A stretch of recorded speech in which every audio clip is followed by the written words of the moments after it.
Salut, je m'appelle Norma et j'ai 19 ans. Cela fait presque 1 an que j'ai déménagé de chez mes parents et je dois admettre que j'étais très fière d'être aussi indépendante. Mais il y a quelque temps, il s'est passé quelque chose qui a fait que j'ai vraiment voulu retourner chez eux. Mon histoire concerne une personne qui a totalement modifié ma vision de la vie. Je vais vous parler d'Elijah, mon amoureux. Après l'école, j'ai décidé de faire une pause dans mes études. Je viens d'une petite ville, près de la montagne. J'adore ma ville, mais je m'y ennuyais vraiment beaucoup. J'avais toujours rêvé de voir le monde et Internet ne me suffisait pas. Je voulais voyager à travers le pays. Mes parents n'étaient pas ravis de cette décision, mais ils ne s'y sont pas opposés non plus. Ils m'ont même donné un peu d'argent pour commencer, mais pour une raison quelconque. Je l'ai dépensé trop rapidement. Et j'étais à sec dès le 1er mois de ma prise d'indépendance. Mes projets étaient donc menacés. Je devais m'installer dans la banlieue de Los Angeles et trouver un emploi temporaire. Je ne pouvais pas me permettre de louer un appartement toute seule. Alors je l'ai partagé avec une fille appelée Laura. Elle était gentille et on s'entendait très bien. Au bout d'un moment, Elijah est entré dans ma vie. Un soir, il s'est approché de moi dans la rue, à Los Angeles, alors que je rentrais du travail à pied, et a entamé une conversation. Naturellement, j'avais tendance à garder mes distances avec les étrangers qui essayaient de me draguer dans la rue. Mais cette fois, c'était différent. Peut-être à cause des manières d'Elijah. Il n'était pas intrusif. C'était intéressant de parler avec lui. Il était poli, il respectait mon espace personnel. J'ai aussi sans doute aimé son apparence. Il était beau et bien habillé. Je n'ai donc pas beaucoup hésité lorsqu'il m'a demandé mon numéro de téléphone. Et nous avons rapidement commencé à sortir ensemble. Elijah avait 8 ans de plus que moi. Et c'était presque la seule chose dont j'étais certaine au sujet de mon petit ami, car, pour une raison quelconque, il était plutôt réticent à parler de lui-même. Au lieu de cela, il me posait beaucoup de questions sur ma vie, alors je n'ai pas prêté beaucoup d'attention à cet état de fait. Et plus tard, j'ai même trouvé attirant cette aura de mystère qui entourait Elijah. Je voyais ça comme une sorte de jeu. Je n'ai pas non plus essayé de chercher des informations sur mon copain sur Internet. Elijah a affirmé qu'il n'était sur aucun réseau social, et en parlait généralement de manière négative. Il ne m'a jamais montré sa maison non plus. Il m'a seulement promis de m'y emmener un jour. Mais comme il disait, il vivait dans un appartement loué par l'entreprise pour laquelle il travaillait, donc il n'y avait rien d'intéressant. Nous avons maintenu cette relation pendant un certain temps.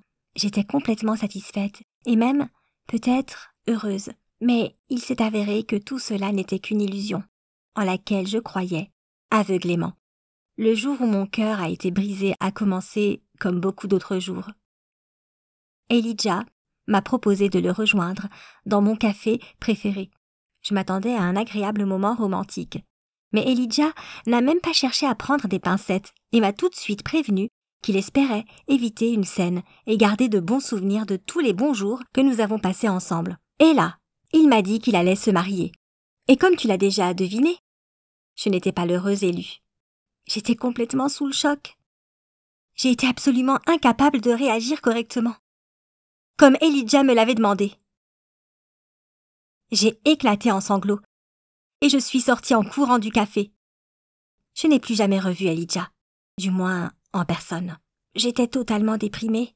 J'avais à peine la force mentale ou physique de me lever le matin et d'aller travailler, et je passais tout mon temps libre dans ma chambre. Cela peut paraître cliché, mais ça s'est passé exactement comme ça. Pendant des jours entiers, je suis restée en pyjama, à engloutir pot de glace après pot de glace et regardant des films idiots sur mon ordi. Je me suis réveillée de cet état seulement quand ma colocataire Laura m'a dit que nous devions avoir une conversation sérieuse. Elle avait appris quelque chose sur Elijah. Elijah était venu souvent chez nous. Laura le connaissait donc suffisamment bien pour le reconnaître facilement dans la rue. Par exemple, c'était un détail important car cela signifiait que Laura me disait la vérité. Laura travaillait dans un salon de beauté à Los Angeles. C'est une très bonne manucure. L'une de ses clientes était une fille qui s'appelait Alexandra. Laura la connaissait depuis un bon moment. Elle avait son numéro de téléphone et elles étaient assez proches pour parler de plein de sujets variés, y compris personnels.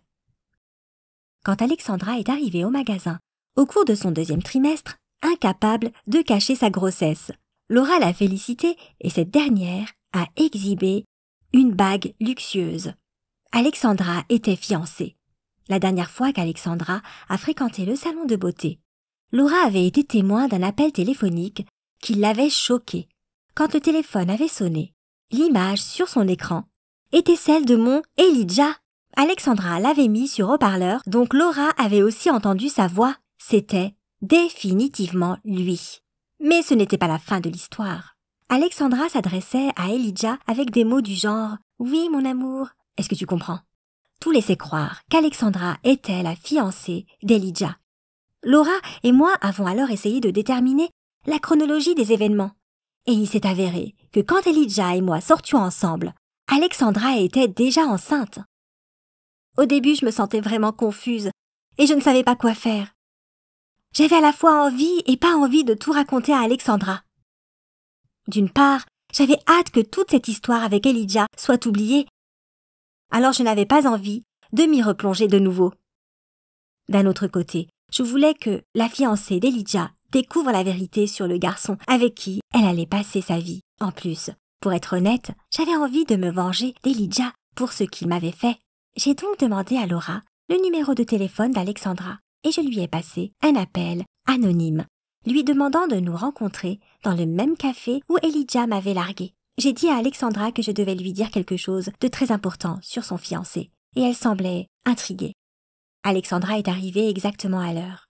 Elle était un peu plus âgée que moi et elle se comportait avec beaucoup d'assurance, si bien que je me suis sentie timide au début, ne sachant pas comment lui parler d'Elijah et moi. Finalement, j'ai juste balancé toute la vérité, n'essayant ni de la cacher, ni de la rendre plus facile pour elle.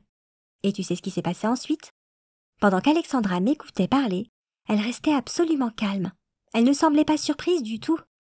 Elle m'a dit qu'elle ne se souciait pas des affaires d'Elijah, car elle était absolument sûre qu'Elijah ne la quitterait jamais. Le fait est qu'il travaillait pour l'entreprise de son père, et que si jamais Elijah faisait quelque chose qui lui déplaisait, eh bien cela signifierait la fin de sa carrière. Je ne savais tout simplement pas quoi dire. J'ai été choquée par sa réaction et notre rencontre s'est brusquement terminée. Mais j'ai continué d'y penser. Beaucoup même. Quel était donc ce monde dans lequel j'essayais de trouver ma place? J'ai donc pris une décision. J'allais retourner chez mes parents pour repartir de zéro. J'allais commencer l'université, je trouverais un bon emploi et j'essayerais de ne fréquenter que des gens dont les actes ne risquaient pas de me donner la honte.